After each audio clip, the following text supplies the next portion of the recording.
Biasanya kita sholat mawon ngaten nggih Mbah, tapi pada kesempatan ini mengulik sekali makna dalam dibalik tarawih ini. Maknanya adalah kesempatan. Allah memberikan kesempatan pada kita. Assalamualaikum warahmatullahi wabarakatuh. Sobat CJ sekalian, puji syukur kita haturkan kehadirat Allah Subhanahu wa taala. Karena rahmatnya kita masih diberikan kesempatan untuk bertemu kembali di bulan suci Ramadan yang penuh berkah ini, yang insya Allah kita semua dalam keadaan sehat walafiat. Amin. Pada kesempatan yang berbahagia ini bersama saya Rosdiana, Podcast Human kembali lagi dengan konsep dialog interaktif, yang mana pada episode ini telah menghadirkan pembicara yang juga luar biasa, yaitu Abah Mulyono. Assalamualaikum Abah. Waalaikumsalam warahmatullahi wabarakatuh. Bagaimana kabarnya Abah sampai hari ini? Alhamdulillah, kita semuanya diberikan kesempatan oleh Allah untuk bisa menjalankan puasa dengan lancar, Amin. Sehat walafiat. Alhamdulillahirabbil alamin. Memasuki hari ke-13 ini ya Bah ya puasanya ya. Insya Allah. Baik. Jadi pada dialog interaktif kali ini kita akan lebih mengangkat tema tentang anjuran sholat tarawihnya Bah, karena pada episode sebelumnya mengenai ibadah puasanya. Nah sekarang yang masuk kepada yang lebih spesifiknya. Kita semua sama-sama tahu mungkin bahwa ibadah tarawih ini adalah amalan sunnah ya Bah ya, yang sangat dianjurkan untuk dijalankan. Amalan ini terbilang sangat istimewa karena hanya ada di bulan Ramadan saja gitu. Yang tidak kalah penting dalam kita menjalankannya juga adalah pemahaman kita terkait maknanya seperti apa di balik anjuran ini. Langsung saja mungkin ya, menurut Abah sendiri esensi dari anjuran ibadah sholat tarawih ini seperti apa Bah? Alhamdulillah, saya awali bismillahirrahmanirrahim. Assalamualaikum warahmatullahi wabarakatuh. Salam sejahtera untuk semua rekan-rekan CJ. Alhamdulillah kita bisa diberikan kesempatan oleh Allah untuk bisa menjalankan puasa dengan baik. Sesuai dengan tema yang disampaikan oleh Mbak Ros, Kak Ros ya, tentang taraweh. Kalau berbicara tentang taraweh, asal muasalnya ketika Kanjeng Nabi tasih sugeng itu belum ada istilah taraweh. Ya, belum ada istilah taraweh. Namun yang ada adalah Qiyamul Ramadan. Sebagaimana redaksional yang disampaikan hampir sama mirip dengan yang disampaikan dalam anjuran atau perintah untuk menjalankan puasa. Hadis disampaikan dalam menjalankan puasa, man shoma ramadhana imanan wa ihtisaban ghufira lahu ma taqaddama min dhanbi. Man, barang siapa shoma puasa di bulan Ramadan dengan iman, benar-benar percaya dengan kepada Allah, wahtisaban, dan berharap atas ganjaran dari Allah, ghufira lahu ma taqaddama min dhanbi, maka man tadi, orang yang menjalankan puasa tadi akan diberikan sesuatu yang sangat besar, yaitu ampunan. Ya, ampunan atas dosa-dosanya yang telah lalu. Nah, sejalan dengan itu ada juga hadis yang berbicara tentang sholat taraweh atau Qiyamul Ramadan ini. Redaksionalnya hampir sama. Man qoma Ramadan imanan wa ihtisaban ghufira lahu ma taqaddama min dhanbi. Barang siapa yang menjalankan Qiyam Ramadan atau menghidupkan malam Ramadan, maka dengan iman dan berharap akan ganjaran dari Allah, maka dia akan diampuni dosa-dosanya yang berlalu. Nah, begitu besar ya kasih sayang Allah diberikan kepada kita ketika di bulan Ramadan ini dengan menjalankan Qiyam Ramadan, atau yang di akhir-akhir ketika para Khulafaur Rasyidin sudah disebut dengan tarawih. Jadi mananya apa? Mananya adalah kesempatan. Allah memberikan kesempatan pada kita, ya, untuk melebur dosa-dosa kita yang telah lalu. Ini adalah sesuatu yang sangat baik. yang diberikan oleh Allah. Karena kita tidak tahu umur kita sampai kapan. Tapi yang pasti sesuai dengan sebuah hadis yang namanya manusia al-insanu mahalul khata' wan nisyan. Manusia itu tempatnya lupa, tempatnya salah, tempatnya dosa. Nah, di bulan Ramadan ini adalah kesempatan kita melebur dosa-dosa tersebut dengan menjalankan qiyam Ramadan, dengan menjalankan shaum Ramadan. Baik, berarti ini memang ada keutamaan dan keistimewaannya ya Bah ya, betul, untuk khusus di bulan Ramadan ini sendiri. Ya. Karena sholat tarawih tidak bisa dilakukan di luar Ramadan. Baik, jadi Sobat CJ, sholat tarawih ini ternyata memiliki keistimewaan yang tidak bisa didapatkan ya Bah ya di bulan lainnya. Nah ini kita juga sudah ada beberapa pertanyaan Bah dari Sobat CJ yang memang kemarin sudah mengumpulkan pertanyaan-pertanyaan terkait tarawih juga. Ini mungkin saya mulai dulu dari mekanismenya ya Bah. Ini ada dari Bintang Nim, Windriani Nim, dan juga Ayu Lestari Nim. 3 orang Bah sampai yang tanya Bah. Jadi ini pertanyaannya adalah, apakah sholat tarawih ini diperbolehkan dilakukan di rumah jika tidak memungkinkan di masjid? Kalau iya, apakah syarat dan ketentuan sholat tarawih tersebut jika dilakukan sendiri di rumah mungkin tanpa imam? Ini jadi pertanyaan saya juga Bah, karena kita sama-sama tahu bahwa mungkin Hawa ya atau wanita ini anjurannya adalah di rumah begitu ya Bah sholatnya. Seperti apa Bah? Alhamdulillah, pertanyaannya sangat bagus dan benar-benar sangat aplikatif. Kalau kita melihat sejarah, contoh dari Nabi, di awal-awal Ramadan beliau mengerjakan sholat taraweh di masjid. Kemudian diikuti oleh para sahabat. Kemudian dari kedua dilakukan begitu lagi. Diikuti para sahabat semakin banyak. Kemudian hari ketiga, hari keempat sudah ditunggu-tunggu oleh para sahabat untuk sholat bersama. Ternyata kanjeng Nabi nggak rawuh di dalam masjid Nabawi. Nah, kalau melihat konteks ini, kita bisa mengambil ibrah, mengambil contoh bahwa sholat tarawih itu boleh dilaksanakan secara berjamaah di masjid atau boleh dilakukan di rumah.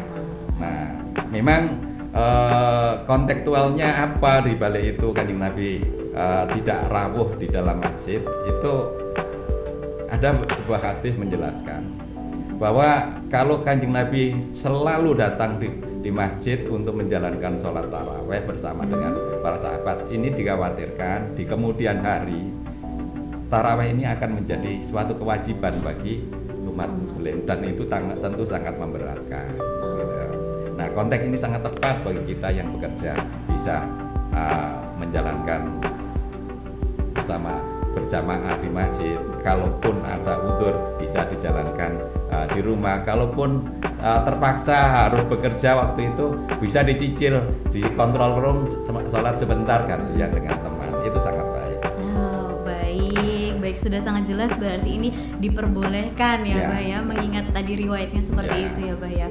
Kemudian menyambung lagi Bah tadi mengenai dicicil ya. Ini ada juga Bah pertanyaan terkait mencicil sholat. Ini dari Ibnu Hajar Nim, kemudian Wahyu Nim, dan juga ada juga M Alvin Nim.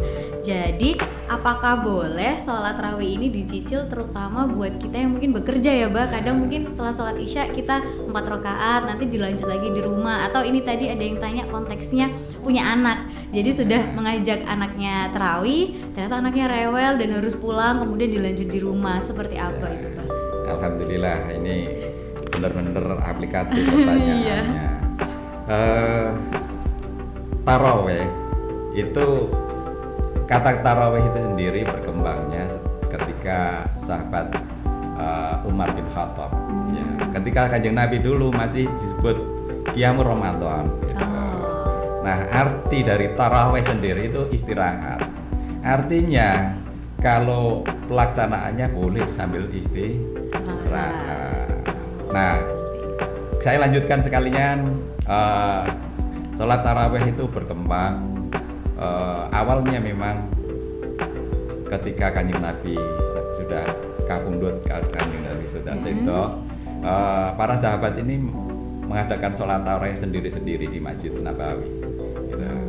Melihat konteks itu, sang pemimpin umat Khulafaur Rasyidin Umar bin Khattab, kalau kondisi semacam ini bisa terjadi sesuatu yang tidak baik di belakang hari, maka para sahabat mengadakan tarawih itu dengan cara berjamaah. Berarti masih memungkinkan ya Bah ya, Ya. kalau seperti itu ya, mengenai ada uzur satu dan lain halnya Ya. tadi ya Bah ya. Ini lanjut lagi Bah, pertanyaan terkait dengan jumlah rokaatnya. Ini dari Dia Mustika nih, Pak Uun Sofiun nih, Pak Gutnari nih, banyak sekali nih Bah yang bertanya.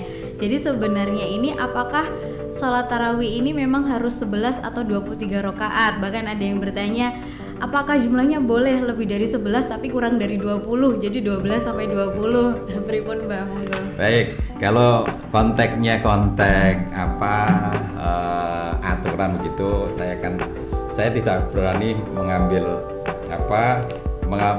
mengira-ngira. Betul. Ya, yuk kita membaca sama-sama apa yang dilakukan oleh Kanjeng Nabi dan para sahabat beliau tentang jumlah rakaat taraweh gitu.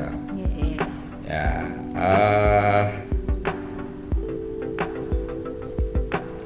A'udzubillahi minasyaitonirrajim. Bismillahirrahmanirrahim. An Abi Hurairah qala kana Rasulullah sallallahu alaihi wasallam yuraghibu fi qiyam Ramadan min ghairi ayyamurahum fi bi idrihi fabqal man qama Ramadan imanan wa ihtisaban ghufira lahu ma taqaddama min dzambi. Seperti yang saya sampaikan tadi, barang siapa yang melakukan qiyam atau menghidupkan malam Ramadan dengan menjalankan sholat dengan iman dan mengharap ridha Allah, baginya diampuni dosa-dosa yang telah berlalu. Ini hadis yang diriwayatkan oleh Imam Muslim. Kemudian yang berkenaan dengan jumlah rakaat, ada beberapa pendapat memang di awal pelaksanaan ibadah tarawih ini tidak ada yang menyebutkan secara khusus jumlah pelaksanaannya ya. Jadi sehingga yang dipakai dalil untuk jumlah rakaatnya banyak mengacu pada tentang aturan sholat tahajud, sehingga kalau di sholat tahajud itu jumlahnya 8 rakaat ditambah 3 witir, artinya 11 rakaat. Namun sebagian besar bahkan sampai sekarang yang dijalankan oleh Khulafaur Rasyidin dan dilanjutkan sampai detik ini baik di Masjidil Haram maupun Masjid Nabawi itu 20 rakaat. Ya, ini yang sangat dikuatkan oleh para pengikut mazhab Imam Syafi'i. Namun sebagian para pengikut Imam Malik itu meyakini sholat tarawih ini 8 rakaat dan 3 witir. Namun saya berharap rekan-rekan sekalian tidak membandingkan jumlah rakaat ini. Iya. Ya. Yang paling baik yang mana? Semuanya baik. Yang panjang rakaatnya, yang banyak rakaatnya, tentu itulah akan lebih baik. Karena apa? Adalah kesempatan sekarang ini. Seperti yang saya sampaikan tadi. Kesempatan untuk menambah-nambah amal kita di bulan Ramadan. Tentu jangan dengan alasan karena panjang sehingga dipercepat sholatnya. Ini yang harus ditata kembali. Iya, dalam menjalankan sholat itu ada rukunnya. Sholat itu ada 13 rukun yang tidak boleh ditinggalkan. Salah satunya adalah berdiri dengan tumak-nina, rukuk dengan tumak-nina, sujud dengan tumak-nina, duduk dengan tumak-nina. Tumak-nina itu apa? Berhenti sejenak. Jadi tidak boleh kesusu-susu ketika sholat itu, harus tumak-nina. Tumanina itu apa? Ya meresapi apa yang diucapkan, doa-doa apa yang dimunajatkan kepada Allah dalam salat tersebut. Ojo kaya wong diuber-uber Balapan ya. Betul. Jadi ayo mumpung kesempatan ini diberikan oleh Allah, kita manfaatkan sebaik-baiknya. Salat itu adalah kesempatan kita menghadap Allah.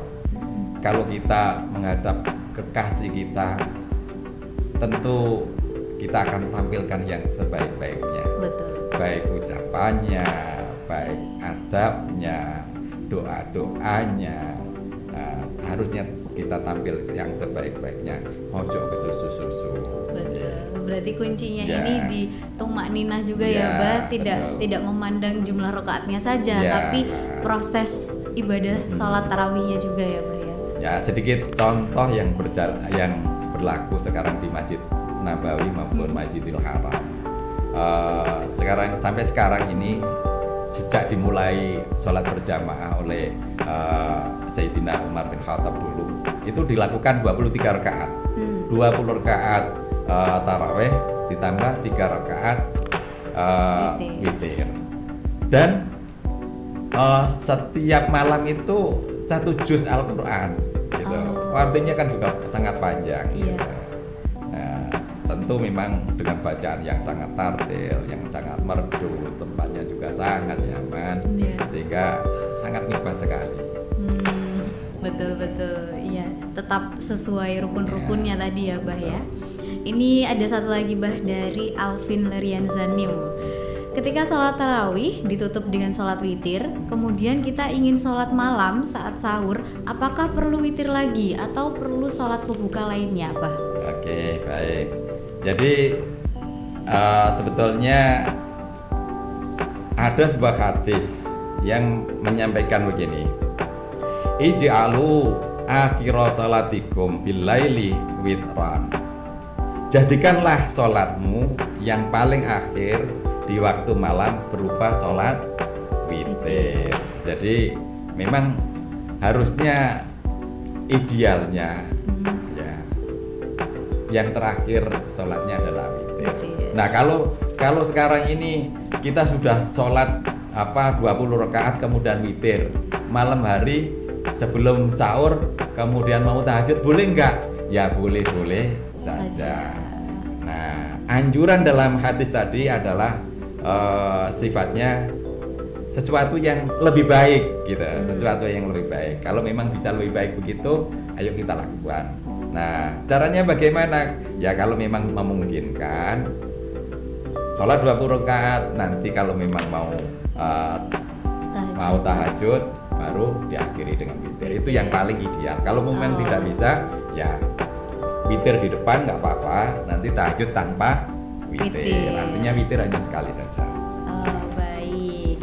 Jadi ini tadi pembahasannya sebenarnya sangat menarik ya, tentang esensi dibalik perintah menunaikan sholat tarawih. Biasanya kita sholat mawon ngoten nggih, Mbak, tapi pada kesempatan ini mengulik sekali makna dalam dibalik tarawih ini seperti apa. Tadi saya sudah menangkap beberapa inti dari Bapak Mulyono ya, atau Abah Mulyono. Jadi sebetulnya kalau ditilik ke belakang, ternyata Islam ini sangat menyayangi dan sangat fleksibel dalam pelaksanaannya ya, Bah ya. Khususnya di bulan Ramadan ini, dengan khususnya ada peleburan tadi ya, Bah ya, malam pengampunan dan lain sebagainya. Ternyata semua kegiatan ritual sholat dan lain sebagainya itu adalah hal yang kita boleh melakukan dan sangat, kalau dilihat sangat ringan ya, Bah ya. Bisa diperbolehkan asal ada aturannya, diizinkan asal rukun-rukunnya tetap ada, kurang lebih seperti itu. Jadi dari yang sudah disampaikan ini tadi, kita bisa sama-sama memberi penekanan atau highlight bahwa sholat tarawih ini sangat dianjurkan untuk dilakukan, dan banyak cara yang bisa dilakukan ketika kita berhalangan untuk segera melakukannya, seperti itu ya, Bang ya. Nah, dari sini kita tahu bahwa ternyata menjadi seorang muslim yang baik ini kita harus selalu memaknai atau mengilhami mungkin ya, Bang ya, bahwa di balik perintah Allah ini selalu ada intisari yang lebih dalam, termasuk pelaksanaan sholat tarawih sendiri. Mungkin dari Abah Mulyono ada closing statement untuk rekan-rekan CJ, sobat-sobat CJ sekalian. Baik, alhamdulillah. Salat adalah tiang agama, ya, as-sholatu imaduddin. Jadi ayo kita tegakkan agama kita ini dengan menjalankan sholat sebaik-baiknya. Kalau dulu sholatnya masih bolong-bolong, ayo kita tutup, kita penuhi kewajiban kita. Kalau yang wajib sudah terpenuhi semuanya, sholat-sholat sunnah ayo kita jalankan.